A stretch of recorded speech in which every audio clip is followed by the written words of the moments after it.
you're live. It's 5:05 and welcome into a Tuesday edition of the Carolina Journal News Hour. News Talk 1110 99.3 WBT. I'm Nick Craig. Good morning to you. Well, the national attention yesterday on the murder, the August the 27th murder of Irina Zaruska, got even more national attention with President Donald Trump commenting on the situation, many other national and local figures as well.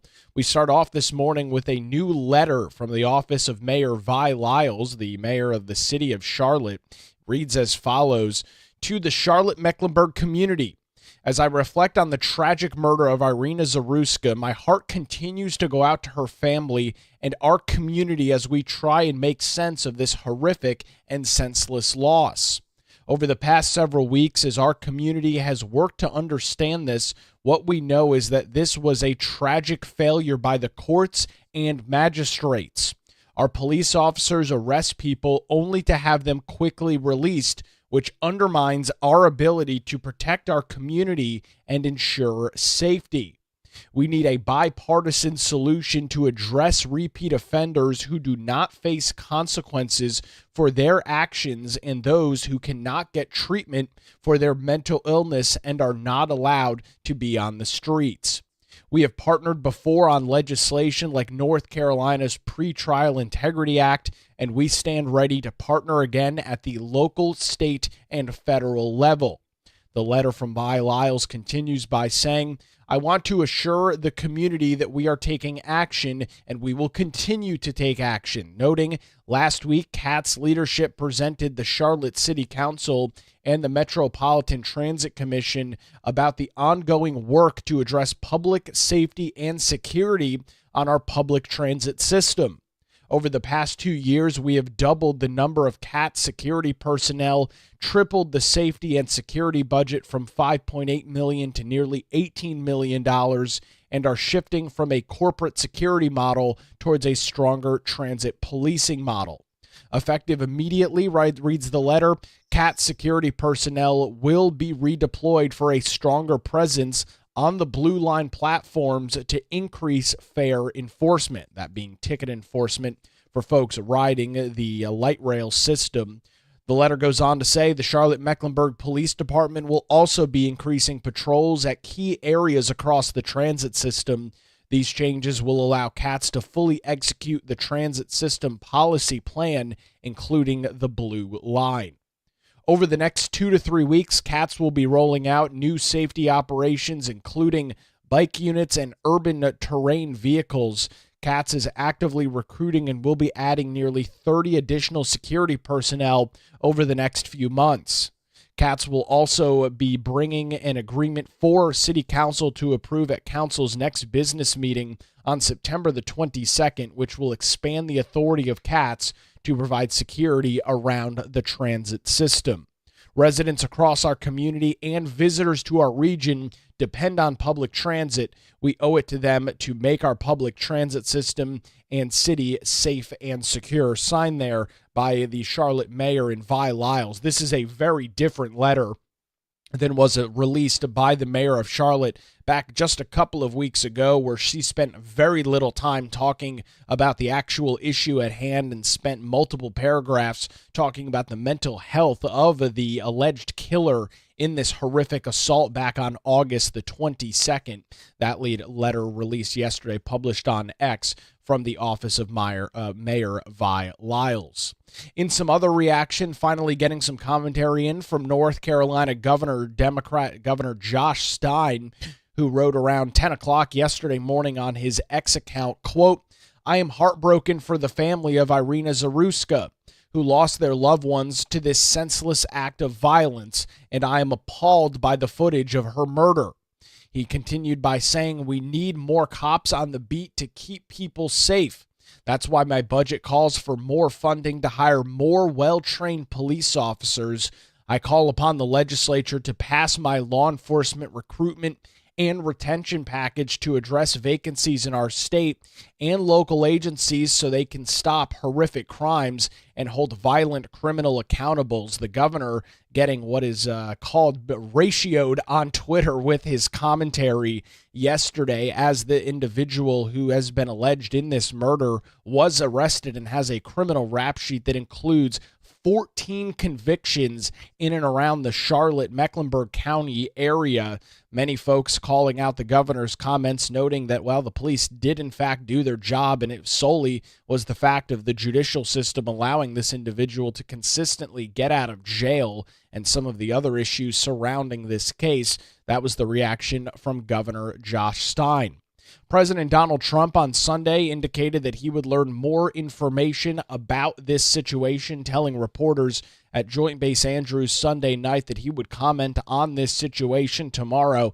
That's exactly what he did, noting in a post on Truth Social yesterday afternoon, quote, "I have seen the horrific video of a beautiful young Ukrainian refugee who came to America to escape the vicious war in Ukraine and was innocently riding the metro in Charlotte, North Carolina, where she was brutally ambushed by a mentally deranged lunatic. The perpetrator was a well-known career criminal who had been previously arrested and released on cashless bail in January, a total of 14 times. What the hell was he doing riding the train and walking the streets? Criminals like this need to be locked up," in all caps. The blood of this innocent woman can literally be seen dripping from the killer's knife, and now her blood is on the hands of the Democrats who refuse to put bad people in jail, including former disgraced governor and wannabe Senator Roy Cooper. North Carolina and every state needs law and order, and only Republicans will deliver it. Additionally, where is the outrage from the mainstream media on this horrible tragedy? Vote for Michael Whatley for United States Senate. He won't let it happen again, accompanied by a photo of Zaruska and the alleged killer. That was the commentary from President Donald Trump yesterday. Again, continuing to follow reaction and coverage. Congressman Tim Moore, who represents North Carolina's 14th congressional district, which does, of course, include the Charlotte metro area, at least the vast majority of it. He was on the floor of the United States House yesterday, also talking about this situation and commenting on some legislation called Keep Violent Criminals Off Our Streets Act. Here's the congressman yesterday in Washington, D.C. Thank you, Mr. Speaker. I rise this evening with a heavy heart because Irina Zarutska should still be alive. She fled Ukraine seeking safety and freedom, and instead she was stabbed to death in a Charlotte light rail car by a 14-time criminal who should never have been back on the streets. In fact, a person who had skipped bond on 3 occasions in the past. Leftist politicians and judges who have enabled this violent repeat offender to walk have blood on their hands. As the representative of Charlotte and Mecklenburg County, I'm not going to stay silent while innocent people pay the price for broken bail policies and soft-on-crime judges.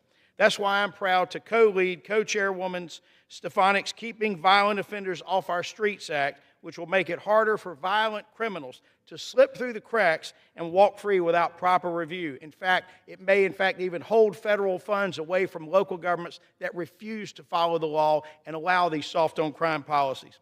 Folks in Charlotte and folks throughout this entire country deserve to feel safe. The system failed Irina, and if we don't fix it now, it will fail again. With that, Mr. Speaker, I yield back. That's Congressman Tim Moore serving the North Carolina's 14th congressional district. Of course, if you're familiar with that name, former Speaker of the North Carolina House, making his way up to Congress in a successful election back in November of last year, commenting on the horrific situation that unfolded in late August on the Charlotte light rail system. A lot of other reaction, again, coming in from this story as it has exploded on the national news scene over the last 48 to 36 hours or so. We'll continue to track the coverage. We've got a full story this morning on the entire situation, continuing to keep an eye on some of that additional coverage as well. All of that available this morning over on our website, carolinajournal.com. We'll also get some more North Carolina reaction action coming up here as we roll on this Tuesday morning edition of the Carolina Journal News Hour, where it's now 5:15 and News Talk 1110 99.3 WBT. We'll get a look at the roadways on your early Tuesday morning commute with Boomer Von Cannon. Hey, thanks so much there, Nick. And we're looking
It's 522. Welcome back to the Carolina Journal News Hour. News Talk 1110, 99.3 WBT. We cover a variety of legal challenges and updates and ongoing lawsuits here across the state of North Carolina on the Carolina Journal News Hour. However, this morning we've got a very interesting story. It dates back to votes that people across the state of North Carolina cast in 2018. To bring us up to date on the details this morning, Mitch Kokai with the John Locke Foundation joins us on the Carolina Journal News Hour. Mitch, I'm sure some folks listening this morning, they knew enough to the state. They weren't even part of this election back in 2018. However, this has been an ongoing, lengthy legal battle. What's the latest that you're tracking from the courts? Yes, if people were here in North Carolina and headed to the polls in 2018, they might remember there were 6 state constitutional amendments on the ballot. North Carolinians approved 4 of them and rejected 2. 2 of the ballot amendments that were approved put voter ID into the state constitution, saying that we found it so important that people present photo identification at the polls that it should be something that's spelled out not just in law but in the Constitution. And the other amendment that is the source of this litigation lowered an existing state constitutional cap on income tax rates. The old cap was 10%. The amendment dropped the cap from 10% to 7%. Now, among the 4 amendments that were passed, there were 2 others, but among the 4, those 2 attracted special concern from the North Carolina State Conference of the NAACP. That group filed suit and said those 2 amendments were unconstitutional, even though voters approved them, because they would discriminate against Black voters and minorities in general. And so the case went to a trial judge in Wake County who agreed, who said, yes, these amendments are unconstitutional, and threw them out. The State Court of Appeals then heard the case, reversed that decision, said, no, these do not violate the Constitution. The voters voted for them. The General Assembly was within its power to put these on the ballot. And then the case went to the state Supreme Court, which at the time had a Democratic majority. The Democratic majority court, in a series of moves that attracted some controversy in and of itself, and we could get into that in a bit if you'd like. But the Democratic-led state Supreme Court decided not to either say the amendments were fine or to throw them out, but kicked the case back to a trial court and said it is possible that constitutional amendments voted on by the people of North Carolina and approved to be part of the Constitution, it is possible that they could be thrown out of the Constitution under some certain circumstances.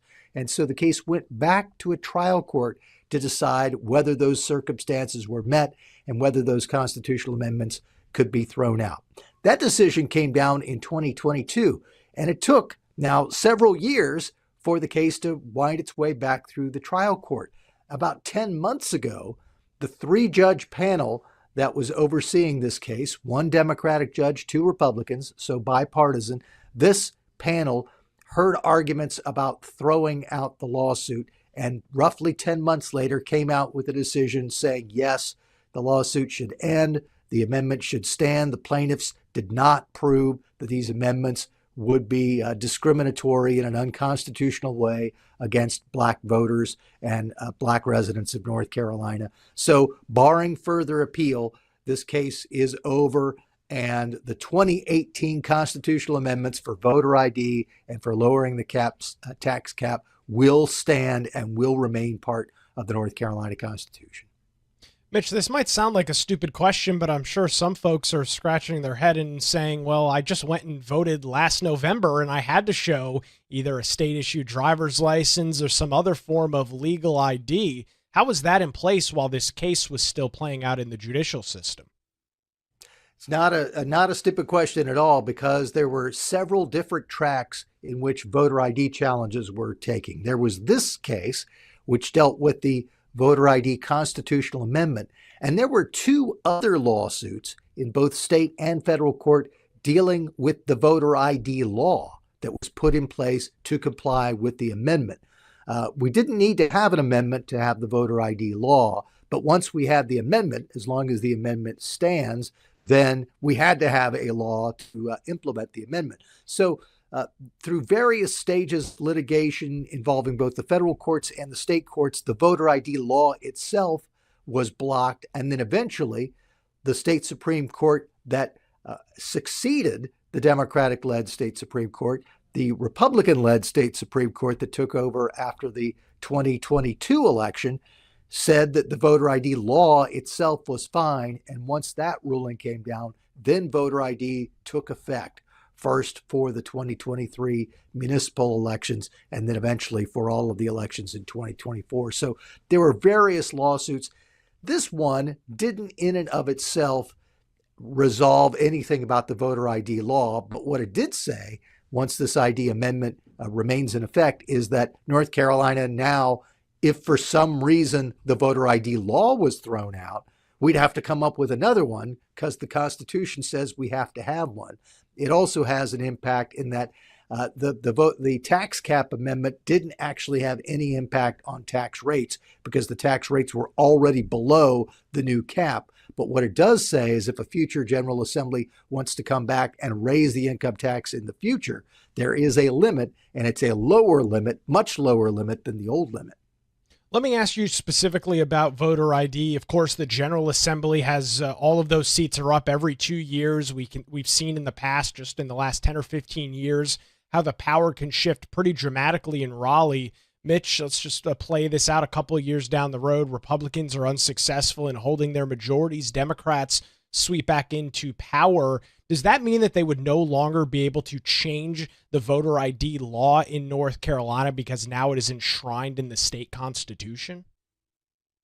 They could still change the law as long as there would be a voter ID law. Now, our ID law compared to others across the country is fairly permissive. Not only are a bunch of different IDs counted, but as we all know, if you have an ID, there are ways that you can still vote, including by filling out a form that says that there was a reasonable impediment, and then your vote is eventually counted if the reasonable impediment checks out. So I don't know that there's much that Democrats could do to make the law even more permissive or even less restrictive, but they would have to have some kind of voter ID law since it's part of the Constitution. That was one of the reasons why people who were interested in voter ID wanted to put it in the state constitution. They wanted to ensure that North Carolina would have this particular piece of election integrity in place, regardless of who's in power in the future. Mitch, there's a lot of backstory on this. Again, it goes back to votes that happened 7 years ago, even before it was added to the statewide ballot in 2018. There was a lot of discussion on it. We've got all that history and all that background this morning. It's available on our website, carolinajournal.com. We appreciate the update this morning. Mitch Kokai from the John Locke Foundation joins us on the Carolina Journal News Hour. Where it's now 5:30, News Talk 1110, 99.3 WBT. We'll get another look at the roads on your early Tuesday morning commute. Head on over to the traffic center with Boomer Von Cannon. Hey, thank you, Nick. And the University.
It's 5:37. Welcome back to the Carolina Journal News Hour. News Talk 1110, 99.3 WBT. Keeping our attention this morning on a huge national story that, of course, exists out of the Charlotte metro area.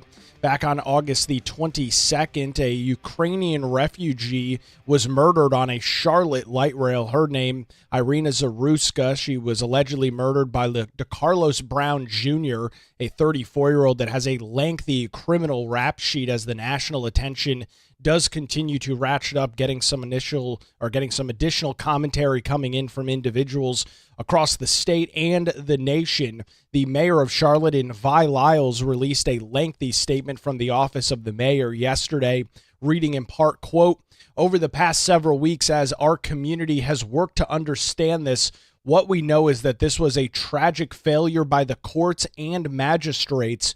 Our police officers arrest people only to have them quickly released, which undermines our ability to protect our community and ensure safety.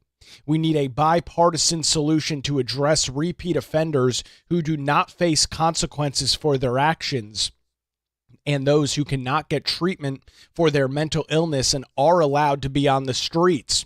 We have partnered before on legislation like North Carolina's Pretrial Integrity Act, and we stand ready to partner again at the local, state, and federal level." That is part of the statement released yesterday by Mayor Vi Lyles. That's a very different statement from the ones she released back just a couple of weeks ago, where she said, quote, "This is a tragic situation that sheds the light on the problems with society's safety nets related to mental health care and the systems that should be in place. As we come to understand what happened and why, we must look at the entire situation. While I do not know the specific of the man's medical records," speaking of the alleged killer, "what I have come to understand is that he has long struggled with mental health issues and appears to have suffered a crisis. This was an unfortunate and tragic outcome." The mayor received some pretty significant blowback for that seemingly tone-deaf statement in the immediate aftermath of the killing on the Charlotte light rail system. Governor Josh Stein also jumping in on the conversation 18 days after Irina Zaruska's murder, saying, quote, "I am heartbroken for the family who lost their loved ones to this senseless act of violence, and I am appalled by the footage of her murder. We need more cops on the beat to keep people safe. That's why my budget calls for more funding to hire more well-trained police officers. I call upon the legislature to pass my law enforcement recruitment and retention package to address vacancies in our state and local agencies so that they can stop these horrific crimes and hold violent criminals accountable." The governor receiving some pretty significant blowback from that post on social media, with many folks pointing out the criminal background and history of DeCarlos Brown Jr. His record shows several prior convictions, including armed robbery, felony larceny, breaking and entering, shoplifting, some happening as early as earlier this year. However, DeCarlos Brown Jr. was out on the streets and was riding the Charlotte light rail back on the night of August the 22nd when he allegedly murdered Irina Zaruska. Some additional commentary coming in across the nation as well. President Donald Trump also jumping in on the fray, saying, quote, "I have seen the horrific video of a beautiful young Ukrainian refugee who came to America to escape the vicious war in Ukraine and was innocently riding the metro in Charlotte, North Carolina, where she was brutally ambushed by a mentally deranged lunatic.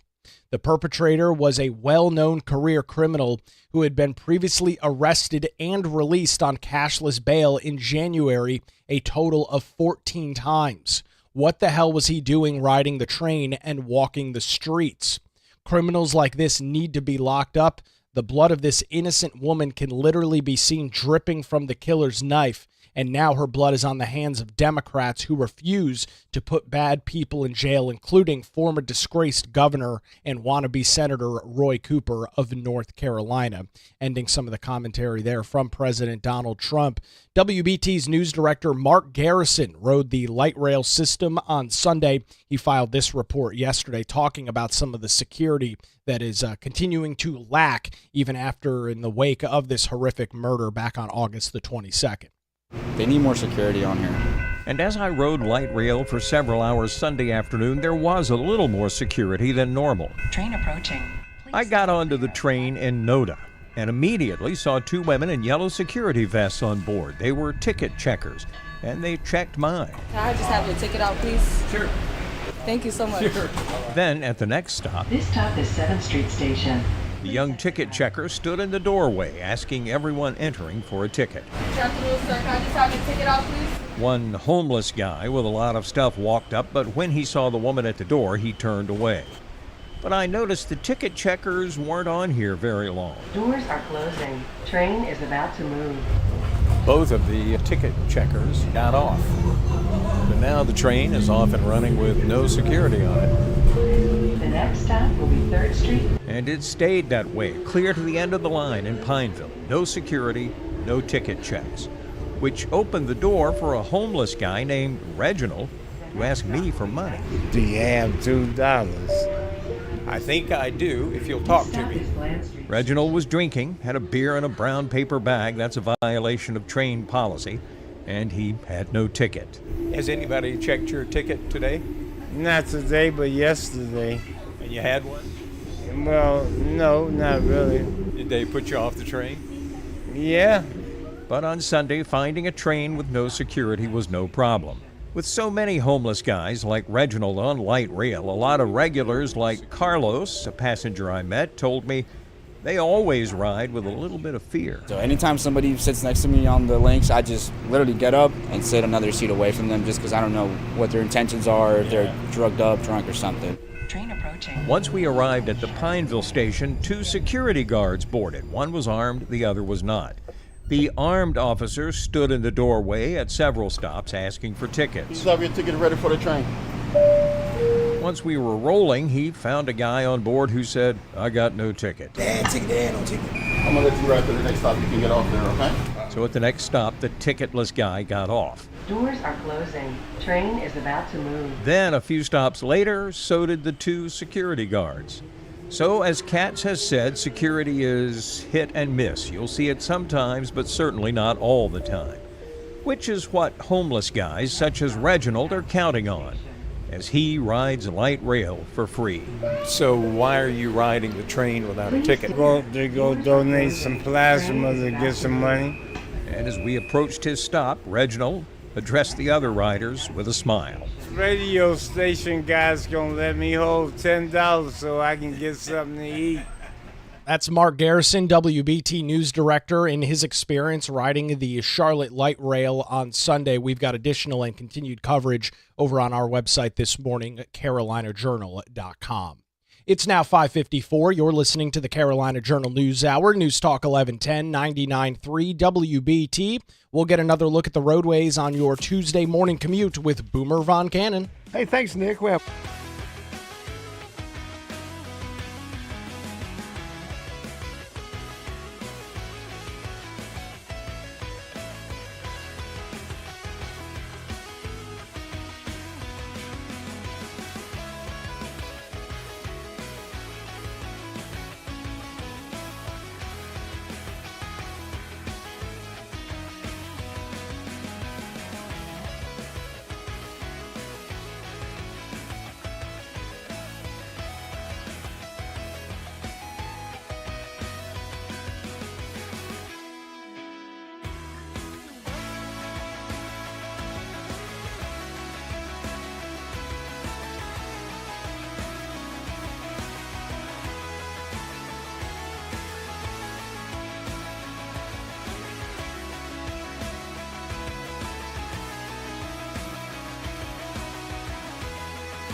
It's 5:53. Welcome back to the Carolina Journal News Hour. It's time for the 6th annual WBT Little Heroes Blood Drive. Headed your way Thursday, September the 11th. WBT and the One Blood Big Red Bus will be at the brand new Woody's Auto Service in Rock Hill from 10 a.m. to 3 p.m. We'll be broadcasting live and are encouraging you to make a life-saving blood donation.